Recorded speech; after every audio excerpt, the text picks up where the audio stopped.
پیغام رسانی، کمیونیکیشن۔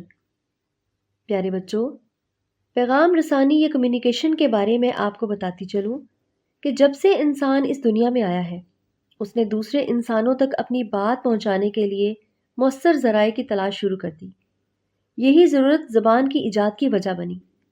دور دراز کے علاقوں میں رہنے والوں تک پیغام رسانی کے لیے انسان نے لکھنا سیکھا اور یوں خطوط کی ترسیل شروع ہوئی۔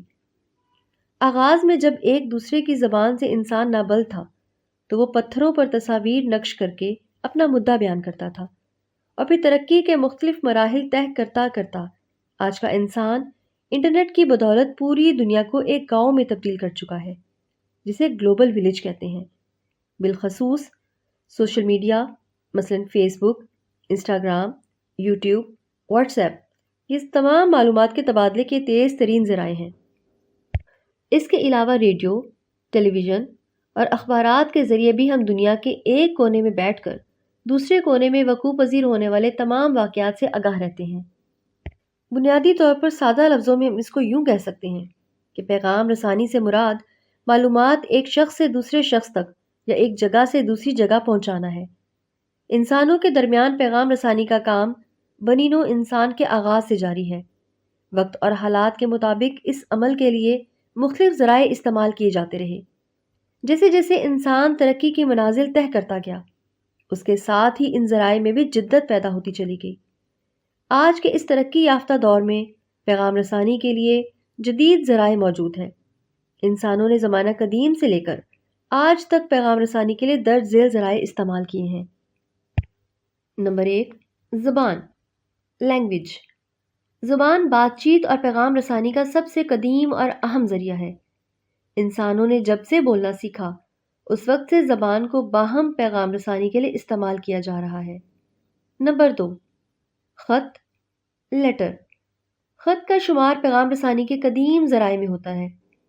انسانوں کی ابتدائی تہذیب میسوپوٹیمیا، دریا دجلہ اور فرات کی تہذیب میں سب سے پہلے رسم الخط کی ایجاد ہوئی۔ زبانی الفاظ کو تحریر کی صورت میں پتھروں، لکڑی کے تختوں، پتوں، درخت کی چھالوں اور کپڑوں پر لکھا جانے لگا۔ دور دراز پیغام رسانی کے لیے رفتہ رفتہ خطوط استعمال ہونے لگے۔ نمبر 3، تصاویر، پکچرز۔ تصویر بھی ایسا ذریعہ ہے جسے پیغام رسانی کے لیے استعمال کیا جا سکتا ہے۔ جب زبان اپنے وجود کے ابتدائی مراحل میں تھی اور رسم الخط ایجاد نہیں ہوا تھا تو لوگ مختلف تصویروں کے ذریعے آپس میں پیغام رسانی کرتے تھے۔ آج کے اس جدید دور میں بھی پینٹنگ کے ذریعے لوگ اپنے پوشیدہ جذبات اور احساسات کا اظہار کرتے ہیں۔ نمبر 4، ای میل۔ ای میل انٹرنیٹ کے ذریعے بھیجے جانے والے پیغام کو کہا جاتا ہے۔ یہ خط کی ایک جدید شکل ہے۔ روایتی خط کے ذریعے پیغام پہنچنے میں کافی وقت لگتا ہے، اس لیے اب عموماً خطوط کی جگہ ای میل کا استعمال کیا جاتا ہے۔ نمبر 5، ریڈیو اور television. Radio and television. Radio اور ٹیلی ویژن پیغام رسانی کا سب سے مؤثر ذریعہ ہے۔ ریڈیو اور ٹیلی ویژن کی ایجاد نے پیغام رسانی کو وسیع پیمانے پر یقینی بنا دیا ہے۔ ان دونوں ایجادات کی بدولت کسی بھی پیغام کو بہت مختصر وقت میں ہزاروں لوگوں تک پہنچایا جا سکتا ہے۔ نمبر 6، اخبارات، نیوز پیپرز۔ اخبارات بھی پیغام رسانی کا ایک مؤثر ذریعہ ہے۔ اخبارات کا وجود ریڈیو اور ٹیلی ویژن سے پہلے قائم ہو چکا تھا۔ اس وقت سے لے کر آج تک پیغام رسانی کے لیے اخبارات کی افادیت میں کوئی کمی واقع نہیں ہوئی۔ Number 7، internet. انٹرنیٹ پیغام رسانی کا سب سے جدید ذریعہ ہے۔